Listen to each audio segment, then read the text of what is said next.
नमस्कार। आज हम मेघालय के रानीकोर चुनाव के नतीजों की गहराई में उतरेंगे।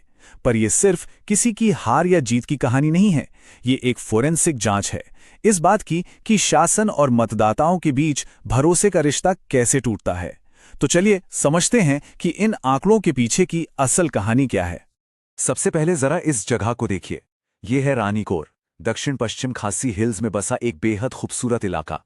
लेकिन इसकी खूबसूरती के पीछे कई चुनौतियां भी छिपी हैं। हमारी आज की पूरी पड़ताल इसी जमीन पर, यहीं के लोगों पर टिकी है। अब इस एक नंबर पर गौर कीजिए, लगभग 91% मतदान। सोचिए, ये कोई मामूली आंकड़ा नहीं है। ये इस बात का सबूत है कि रानीकोर के लोग चुप नहीं रहते। वो अपनी राय रखते हैं और उनका हर एक वोट एक बहुत शक्तिशाली संदेश देता है। आज की इस चर्चा में हम कई पड़ावों से गुजरेंगे। पहले रानीकोर की नब्ज को समझेंगे, फिर आंकड़ों की कहानी में उतरेंगे। हम देखेंगे कि एक मजबूत किला कैसे ढह गया, जनता के असली मुद्दे क्या थे, और आखिर में विश्वास दोबारा बनाने का ब्लूप्रिंट क्या हो सकता है। तो चलिए शुरू करते हैं पहले पड़ाव से। किसी भी चुनाव को समझने की पहली शर्त है वहां के मतदाताओं को समझना, उनकी पहचान, उनकी सोच, उनकी उम्मीदें, सब कुछ। देखिए, रानीकोर एक अनुसूचित जनजाति के लिए आरक्षित सीट है। यहाँ की ज्यादातर आबादी ग्रामीण है, खासी जनजाति की है, और जैसा हमने देखा, राजनीतिक रूप से बहुत बहुत ज्यादा जागरूक है। यहाँ की राजनीति स्थानीय मुद्दों और अपनी पहचान से बहुत गहराई से जुड़ी हुई है। अब बात करते हैं सबूतों की, यानी आंकड़ों की, क्योंकि आंकड़े झूठ नहीं बोलते। पिछले 3 चुनावों के वोट शेयर को जब हम साथ रखकर देखते हैं तो एक असाधारण कहानी सामने आती है। साल 2013 को देखिए, मुकाबला एकदम कांटे का था। कांग्रेस और यूडीपी दोनों के बीच वोट का अंतर बहुत मामूली था। एक मजबूत 2 ध्रुवीय लड़ाई का मैदान। 5 साल बाद 2018 में तस्वीर लगभग वैसी ही रही। कांग्रेस ने अपना करीब 41% का वोट शेयर बनाए रखा और अपनी बढ़त भी कायम रखी। यहां तक सब कुछ स्थिर लग रहा था, एक तय ढर्रे पर चलता हुआ। और फिर आता है 2023। ये आंकड़े किसी राजनीतिक भूचाल से कम नहीं है। कांग्रेस का वोट शेयर 40% से गिरकर सिर्फ 1.5% पर आ गया। जमीन खिसक गई और वो सारे वोट यूडीपी और बीजेपी की झोली में चले गए। यही वो पहेली है जिसे आज हम सुलझा रहे हैं। इस टेबल में आप उस नाटकीय बदलाव को साफ साफ देख सकते हैं। कांग्रेस का 40.82% से सीधा 1.52% पर आना, और दूसरी तरफ यूडीपी और बीजेपी का जबरदस्त उछाल। ये सिर्फ एक हार नहीं थी, ये एक पूरे राजनीतिक आधार का खिसक जाना था। तो आखिर ऐसा हुआ क्यों? अब हम क्या हुआ से क्यों हुआ की ओर बढ़ेंगे।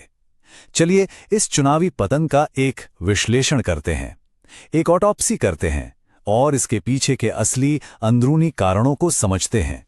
इसकी वजह कई थीं और सब एक साथ आईं। पार्टी का जमीनी संगठन, जो किसी भी चुनाव की रीढ़ होता है, वो लगभग बिखर चुका था। उनके एक बड़े पुराने नेता पार्टी छोड़कर बीजेपी में चले गए। संसाधनों की भारी कमी थी और उम्मीदवार भले ही नेक हों पर राजनीति में नए थे। ये किसी एक व्यक्ति की नहीं बल्कि पूरे सिस्टम की नाकामी थी।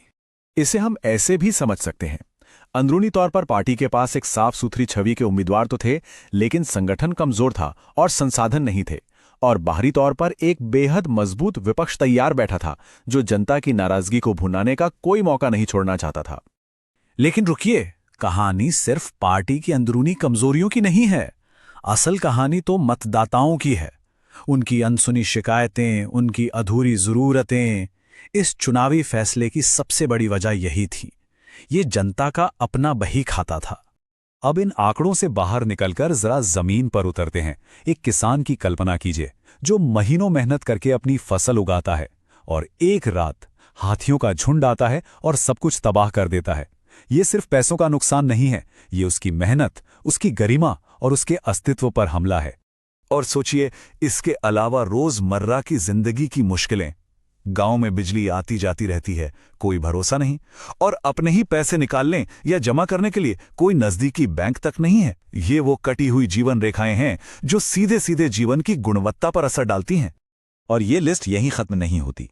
स्वास्थ्य केंद्रों की कमी, स्कूलों की बदहाली, मनरेगा की मजदूरी के लिए लंबा इंतजार, ये वो सारी शिकायतें थीं जो सालों से जनता की बही खाते में दर्ज हो रही थीं। और जिसका हिसाब वोटिंग के दिन होना ही था। तो समस्या की जड़ें तो साफ दिख रही हैं, लेकिन सवाल यह है कि इसका समाधान क्या है। अब यह विश्लेषण निदान से आगे बढ़कर समाधान की ओर जाता है। कोई भी राजनीतिक शक्ति लोगों का भरोसा फिर से कैसे जीत सकती है? इसका ब्लूप्रिंट क्या है? रास्ता सीधा और साफ है। 4 कदम। पहला, लोगों की सबसे बड़ी समस्याओं का ठोस समाधान पेश करना। दूसरा, बूथ के स्तर से संगठन को दोबारा खड़ा करना। तीसरा, उम्मीदवार की जो खासियत है उसे जनता के फायदे से जोड़ना। और चौथा, सड़क, पानी, सुरक्षा जैसे बुनियादी वादों को पूरा करने पर ध्यान केंद्रित करना। अगर हम 2023 की कांग्रेस उम्मीदवार को देखें तो उनकी प्रोफाइल बिल्कुल साफ सुथरी थी। वो एक रिटायर्ड नर्स थीं, स्वास्थ्य के मुद्दों की गहरी समझ रखती थीं, लेकिन उनकी पहचान कम थी और वो राजनीतिक रूप से एक नौसिखिया थी। यही उनकी सबसे बड़ी चुनौती बन गई। अब हम इस विश्लेषण के आखिरी हिस्से में हैं।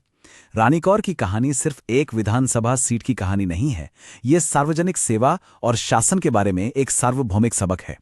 शासन सिर्फ एक काम नहीं, एक वादा है।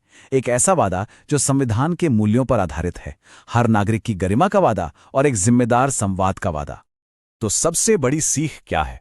वो ये है कि 90% मतदान सिर्फ एक नंबर नहीं है, ये बेहतर शासन के लिए एक जोरदार मांग है।